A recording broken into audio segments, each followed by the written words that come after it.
जिसका पति विदेश में रहता हो या कोई दूसरे गांव में रहता हो,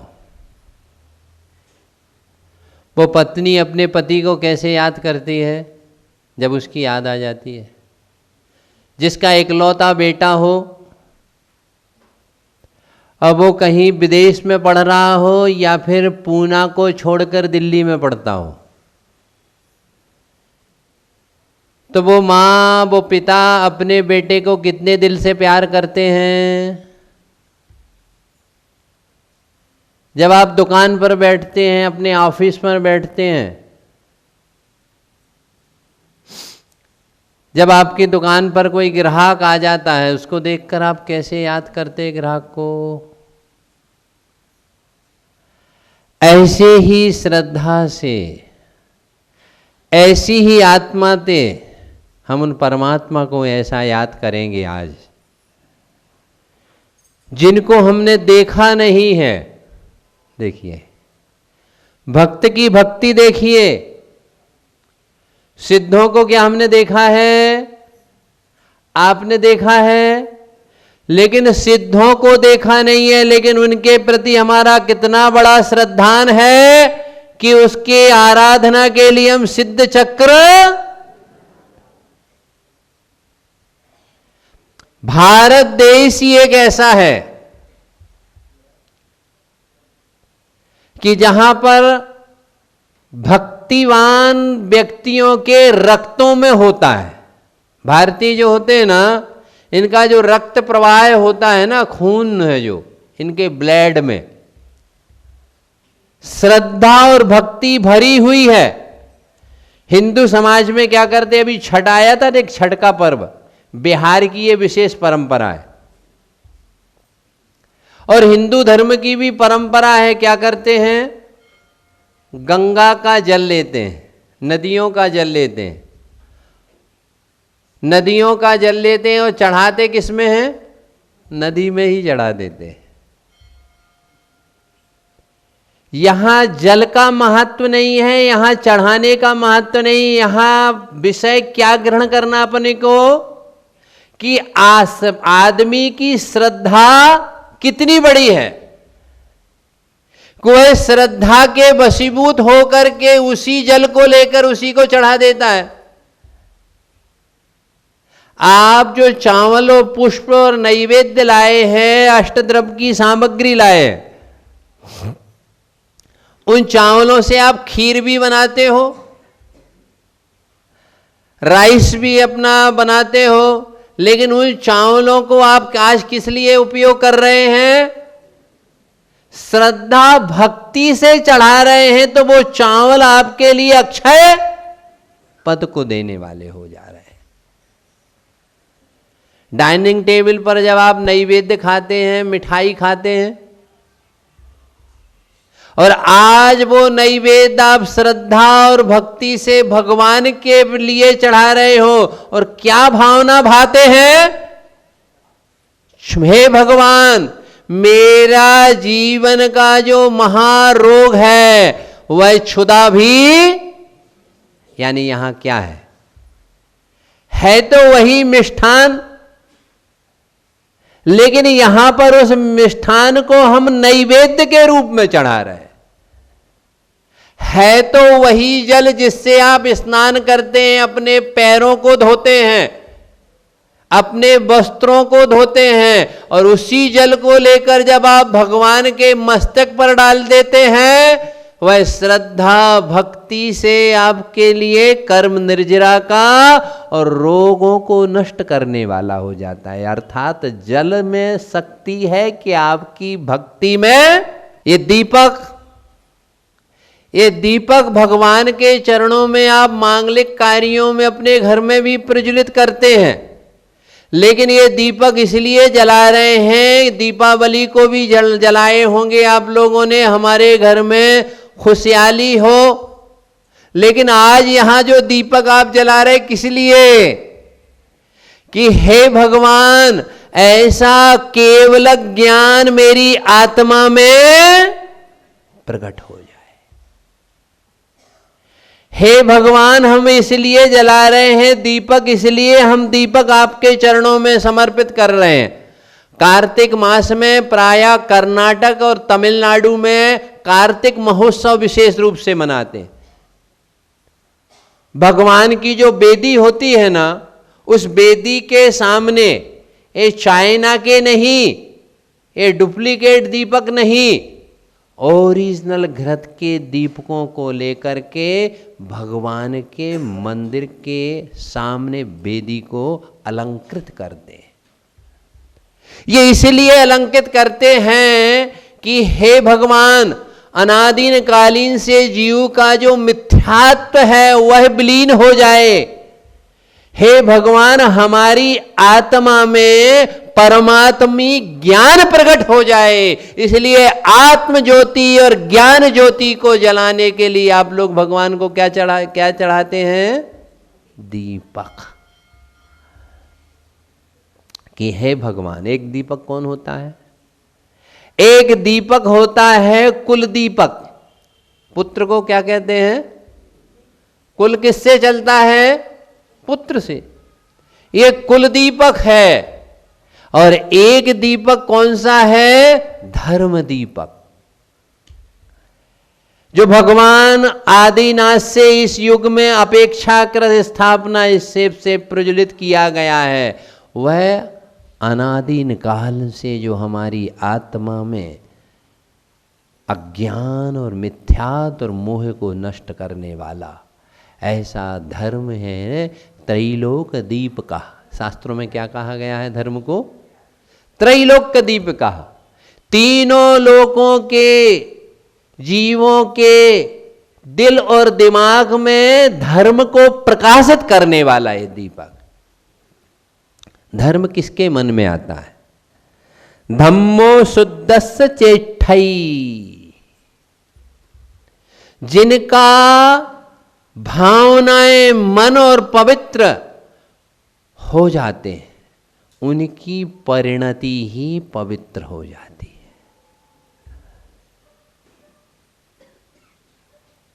है। देखिए, ये सिद्धों की जो आराधना है, मुझे कल से इतना आनंद आ रहा है, इतना परमानंद की अनुभूति हो रही है। कुछ चीजें शाब्दिक होती हैं और कुछ चीजें भावात्मक होती हैं।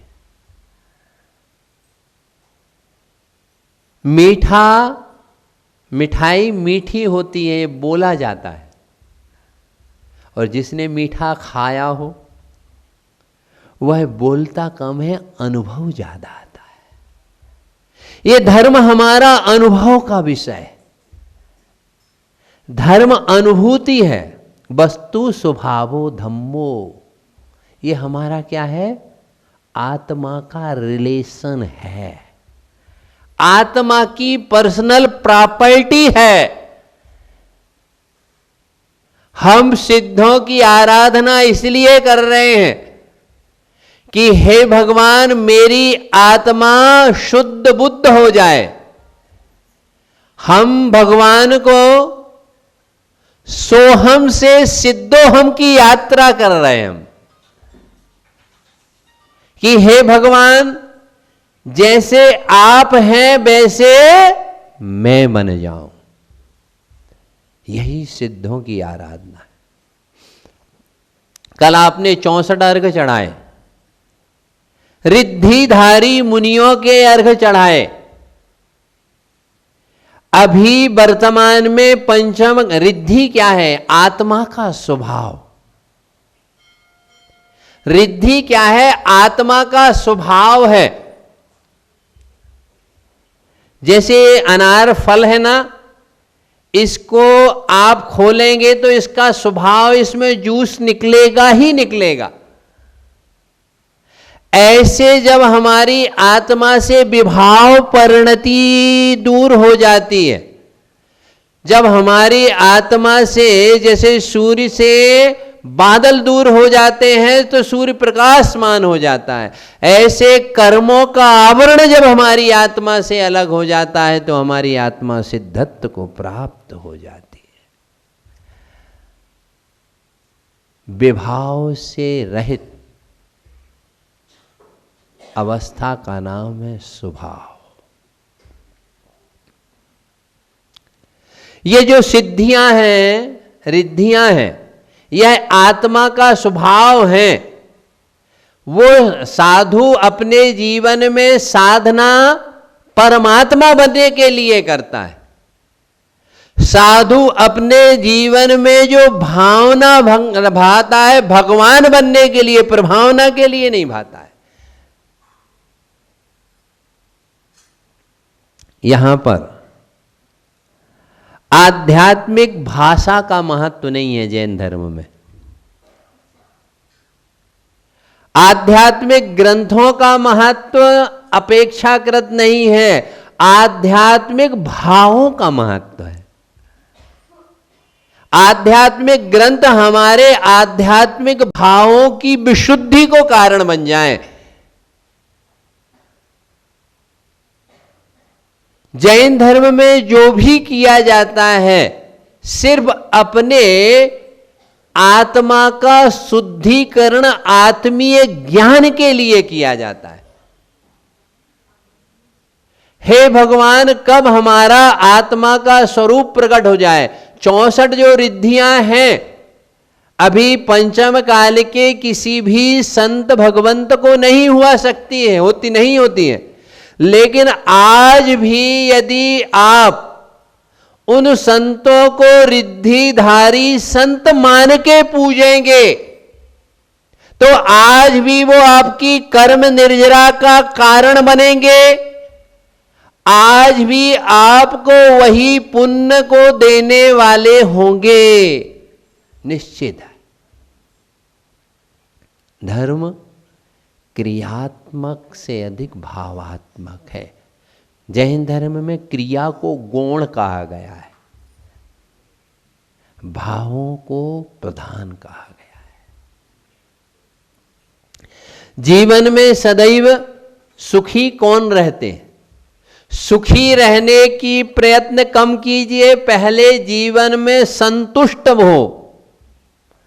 जो व्यक्ति जीवन में संतुष्ट रहेगा वही व्यक्ति जीवन में सुखी रहेगा। कहते हैं ना, संतोषी सदा सुखी। जीवन में दो बातों को बहुत अच्छे से समझ लीजिएगा, एक प्राप्त और एक पर्याप्त। ये दो शब्द जीवन में बहुत बड़े फार्मूले हैं, प्राप्त और पर्याप्त। प्राप्त मतलब जो हमको है, जैसा भी, जो जिस अवस्था में जितना भी जैसा जो कुछ है, सुख के सामग्री हैं, भोग के सामग्री हैं, संसार का वैभव की सामग्री, प्राप्त हो गया है। जो हमको जो प्राप्त हो गया है उसमें व्यक्ति को ही सुख है, अप्राप्त में व्यक्ति को दुख है। प्राप्त और दूसरा क्या बोला मैंने? पर्याप्त। आप जो भोजन कर रहे हैं, चांदी की थाली में आप भोजन कर रहे हैं, यही प्राप्त है, इसी का आनंद लीजिएगा आप। सोने की थाली में मत भटकना, नहीं तो वो चांदी की थाली का आनंद नहीं ले पाएंगे। आपको प्राप्त और पर्याप्त, यदि आपको श्रीफल चढ़ाने को मिल रहा है, यदि आपने 5 चढ़ाए या 25 चढ़ाए, इन्हीं को ही पर्याप्त मान लो और इनमें भी आपने श्रद्धा रख ली तो पूरे विधान का पुण्य आपको मिल जाएगा। और यदि आप पूरे अर्घ भी चढ़ा रहे हैं और उनमें आपको पर्याप्ति और संतुष्टि नहीं है, तो याद रख लेना आपको एक विधान का भी अर्घ का फल नहीं मिलेगा। जीवन में संसारी अवस्था में भी यदि आपको सुख चाहिए हो, शांति चाहिए हो, तो जो प्राप्त है उसी को पर्याप्त मान के आप आनंद से जियो। जब आदमी ऐसे भाव कर लेगा तो निश्चित उसके भाव सुधर जाएंगे। आज का व्यक्ति सुनता आधा है, यानी जब सामने वाला कोई बात कहता है ना, तो उसको सुनता भी आधा ही है, आधा अपना अनुमान लगा लेता है, इसलिए एक्शन और रिएक्शन हो जाते हैं और एक्सीडेंट हो जाते हैं। पहले से हमारी बुद्धि हम लगा लेते हैं, आधा हम सुनते हैं और आधा से आधा चौथाई उसके अर्थ को, अभिप्राय को हम समझ पाते हैं।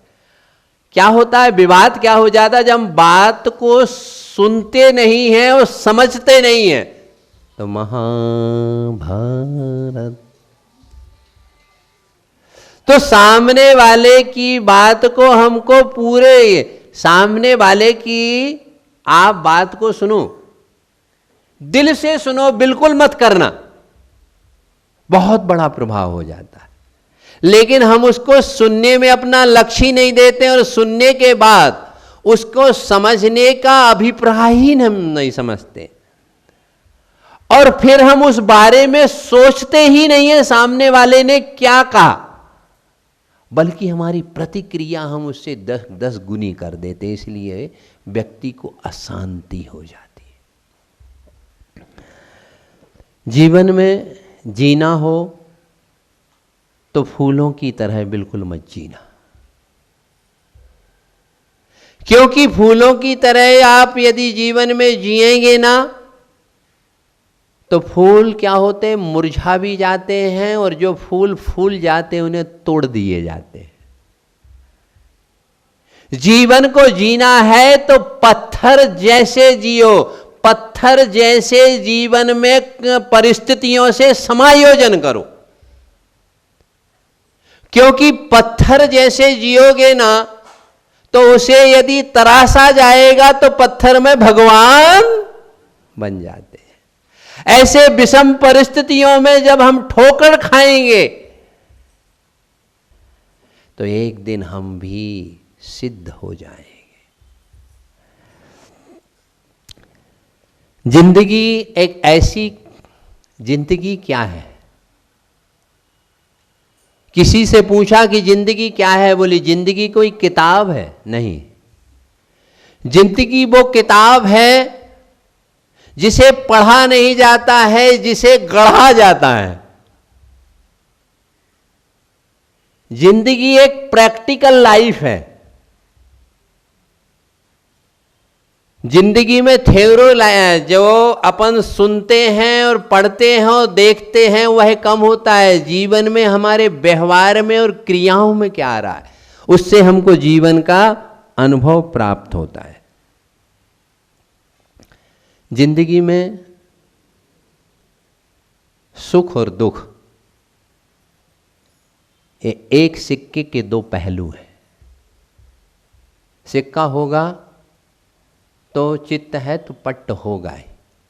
सुख और दुख ये हमारे जीवन के 2 हमारे पार्ट हैं, ये जीवन के हमारे 2 रोल हैं।